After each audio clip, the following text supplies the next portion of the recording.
Halo bro, ketemu lagi sama aku Fatah. Sorry ya sebelumnya karena kemarin aku nggak sempat buat video karena ya refreshing lah bro. Sekali-sekali kan butuh ya.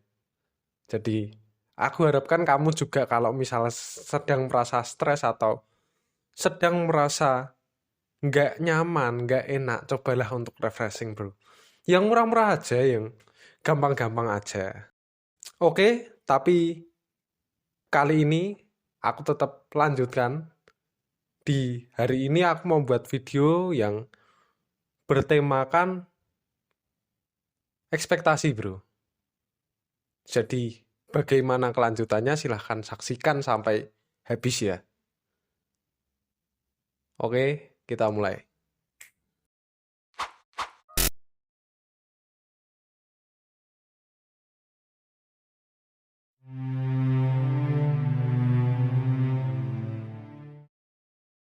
Nah, gini bro. Mulai bulan ini ya, kalau nggak salah ya, awal bulan ini atau bulan kemarin aku lupa.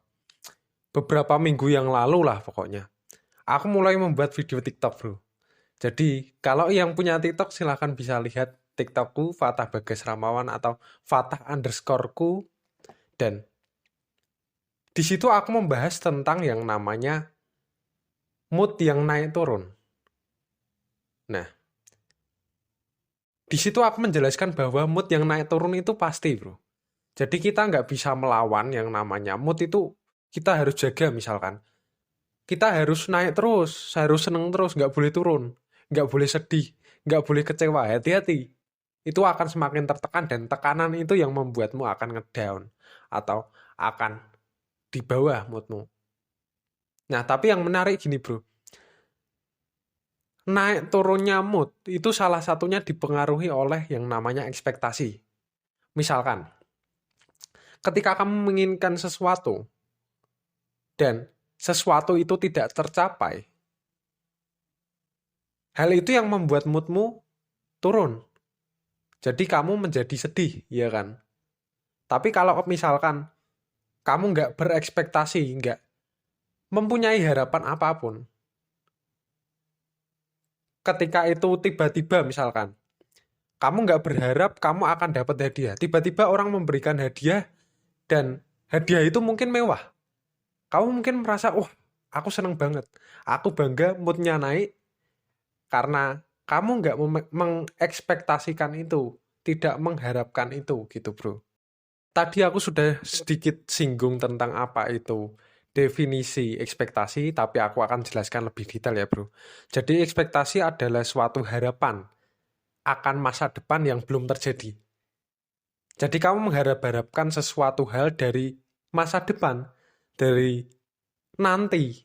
Misalkan kamu ingin melakukan sesuatu yang nantinya akan kamu mendapatkan ini. Nah, itulah yang dinamakan ekspektasi, bro. Lalu kenapa moodmu itu bisa turun? Salah satunya yaitu karena ekspektasimu terlalu tinggi. Harapanmu terlalu tinggi, bro. Dan itu ketika tidak tercapai, kamu akan jatuh, akan sakit sekali. Dan moodmu akan turun. Jadi sebisa mungkin buatlah ekspektasi itu yang nggak terlalu tinggi, tapi yang realistis bro. Jadi sesuai dengan kemampuanmu. Kira-kira misalkan, kamu 1 bulan digaji 2 juta misalkan. Kamu berharap, oke aku bisa menabung 1 juta atau 1,5 juta. Itu oke. Tapi ketika gajimu 2 juta, kamu berharap bulan ini aku bisa mendapatkan 5 juta atau bulan ini aku bisa menabung 5 juta, itu akan membuat kamu tertekan. Dan ini akan merasa sulit banget bro, terasa sulit banget. Kecuali kalau memang kamu punya cara-cara tertentu yang itu nggak pernah masuk dalam list gaji ya. Aku kurang tahu kalau itu. Ya itu bisa sajalah terserah. Tapi ya yang aku maksud bukan itu bro. Ketika penghasilanmu mungkin maksimal 2 juta, kamu menginginkan lebih. Nah ini satu hal yang mungkin tidak terkesan realistis. Bisa aja kalau misalkan di tengah jalan, kamu tiba-tiba membuka bisnis baru atau gimana, Itu bisa aja, bro. Nah, itu malah lebih bagus ya. Terus gini, misalkan kita sudah mengira-ngira nih, kita berekspektasi yang realistis. Namun, kita sudah realistis tapi nggak tercapai. Ini gimana, bro? Kita kan merasa tertekan. Nah, itu gimana caranya? Nah, ini salah satu caranya yaitu kita memaafkan, bro. Jadi kita memaafkan diri sendiri karena ya itu memang tekanan gitu loh, bro. Mungkin kita yang nggak bisa mencapainya atau gimana pun, tapi itu kan kita sudah melewati usaha. Yang penting kan berusaha, bro. Jadi kita berusaha semaksimal mungkin, walaupun nggak tercapai ya sudah. Mungkin jalannya bukan seperti itu gitu.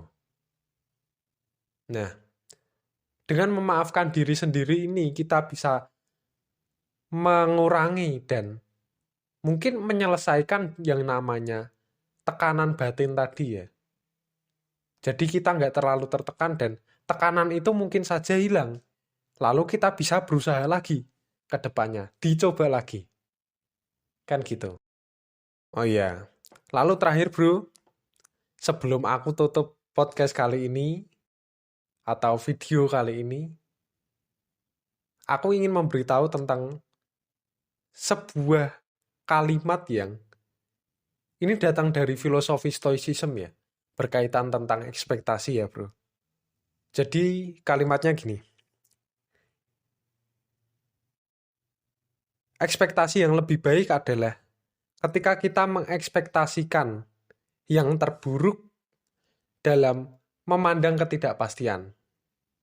Nah, ini justru berkebalikan daripada motivasi-motivasi orang-orang yang always positif ya, selalu positif, pokoknya berpikir positif dan lain-lain. Kadang ketika kita merasa bahwa kita selalu berpikir positif, ketika kita sesekali negatif, itu justru tekanannya lebih besar bro. Kita akan susah menjaga yang namanya kepositifan itu. Tapi justru filosofi stoicism atau stoikisme, mungkin kamu bisa baca bukunya Filosofi Teras ya, karya Henry Manampiring. Nah, malah mengajarkan sesuatu hal yang berbeda, berbanding terbalik daripada kebanyakan orang. Ekspektasi justru yang terburuk bro. Kita memikirkan, oh mungkin aku gagal. Maka dari itu, aku bisa berusaha lebih keras lagi. Aku bisa nggak terlalu berekspektasi tinggi. Begitu bro. Nah ini yang dinamakan dikotomi kendali. Mungkin di video-video sebelumnya aku pernah bahas ya bro. Jadi dikotomi kendali adalah memisahkan kendali kita. Harapan kita atas hal-hal yang bisa kita kendalikan dan tidak bisa kita kendalikan. Yang bisa kita kendalikan contohnya harapan. Nah, ekspektasi ini termasuk harapan bro. Nah, harapan termasuk yang bisa kita kendalikan. Sedangkan hasil atau nanti yang kita dapatkan itu bukan kendali kita bro. Jadi misalkan dengan membayangkan, oh mungkin aku akan gagal. Gagal ini kan hasil ya bro. Tapi kan harapannya, ucapan-ucapan tadi, itu kan sebuah afirmasi yang bisa juga kita kendalikan gitu bro. Jadi kita nggak terlalu berekspektasi tinggi, kita nggak terlalu memiliki harapan yang tinggi, yang tidak realistis, yang akhirnya membuat kita menjadi down, menjadi sedih. Gitu bro. Oke, mungkin sekian video yang bisa aku sampaikan. Gimana tanggapanmu tentang ekspektasi? Silahkan tulis di kolom komentar ya bro. Dan juga silahkan share kalau menurutmu itu berguna buat temanmu, saudaramu, atau keluargamu. Terima kasih bro, and see you.